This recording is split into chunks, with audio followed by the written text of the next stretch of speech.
Stanley Kubrick is a prolific figure in the cinephile world.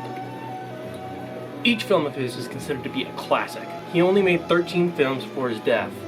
However, almost all of them have become iconic in a sense.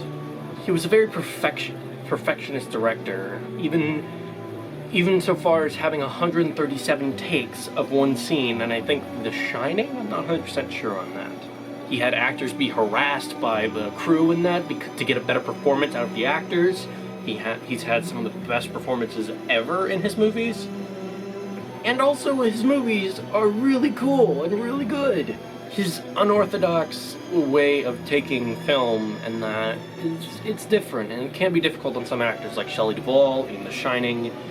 She was tortured basically, but again, her performance is amazing. Same thing with Jack Nicholson. His films include The Shining, Full Metal Jacket, Lolita, A Clockwork Orange, The Killing, Eyes Wide Shut, 2001: A Space Odyssey, Barry Lyndon, Spartacus, Paths of Glory, Fear and Desire, and the movie we'll be talking about today, Dr. Strangelove, or How I Learned to Stop Worrying and Love the Bomb. First off, this is gonna be a very different one than my other videos that I've done, because I'm gonna do a lot more of the importance on Kubrick, because he's one of my personal favorite directors and someone that I really look up to, especially with his films like 2001, Full Metal Jacket, this one, and a ton of other movies, and all the movies he's made, and I think he's one of those great directors that I just really want to dive deep into for a little bit.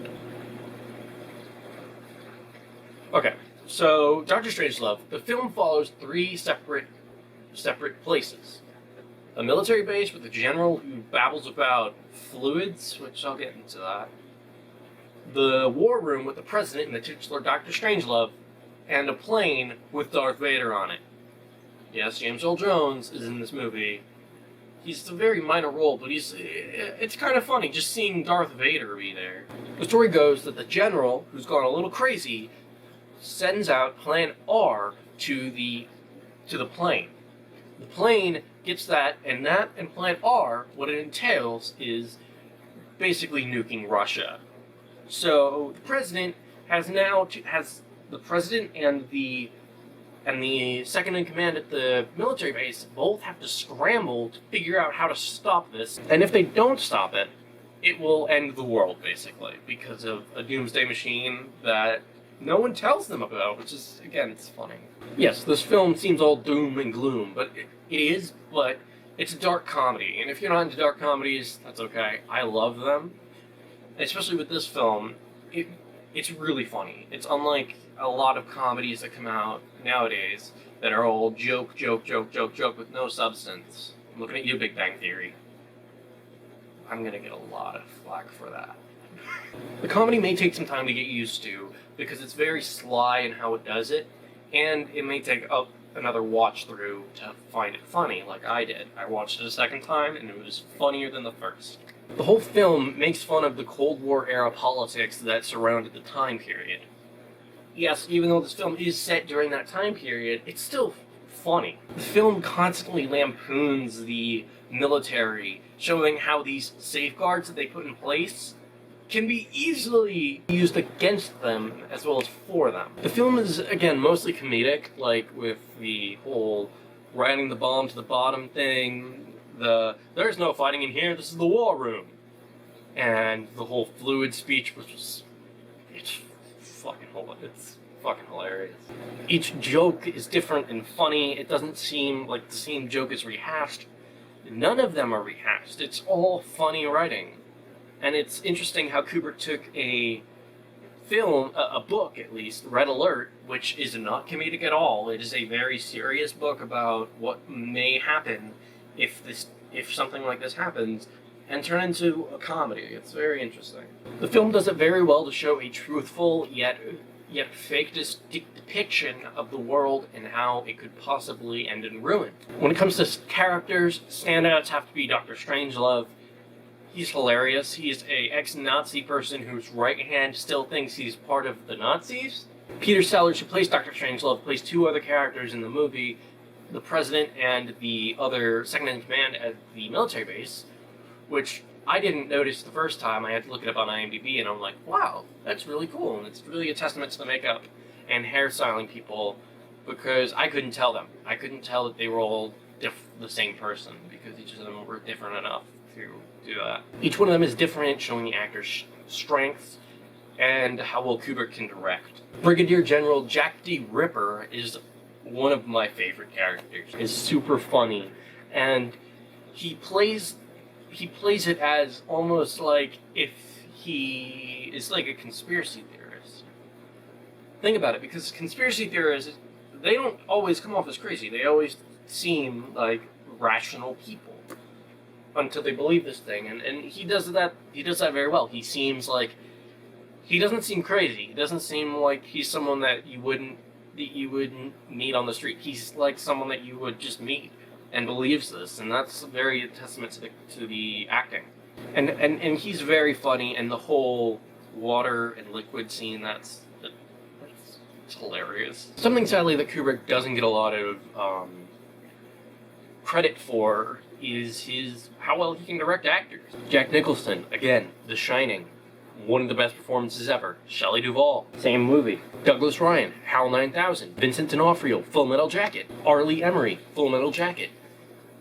He can create some of the best performances ever, but doesn't get credit for it. And yes, the actors, they're the main reason why they come across that way.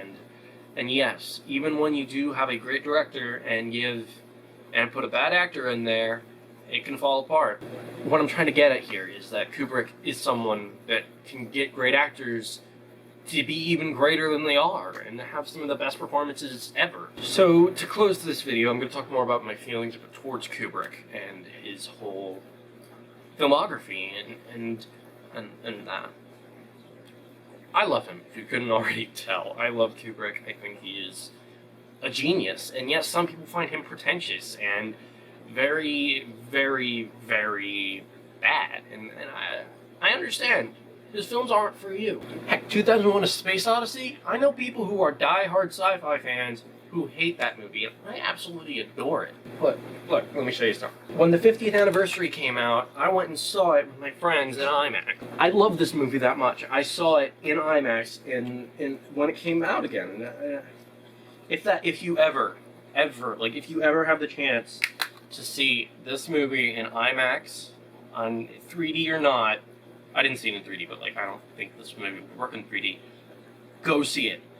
It is a visual treat. It is just gorgeous. Every frame is a painting, and how the hell did this not win Best Picture? Sorry about that. But something you should always realize, he was never compromised through his vision. He always had a vision and went through with it. He never halted it. He never listened to the studios. All of his movies made money, and that's why he was able to do what he did.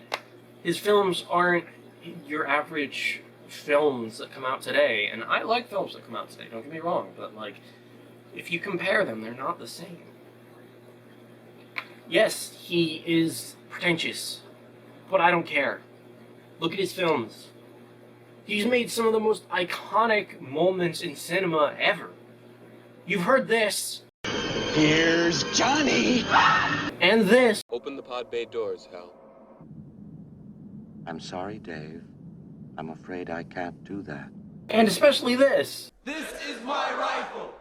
There are many like it, but this one is mine. All from Kubrick.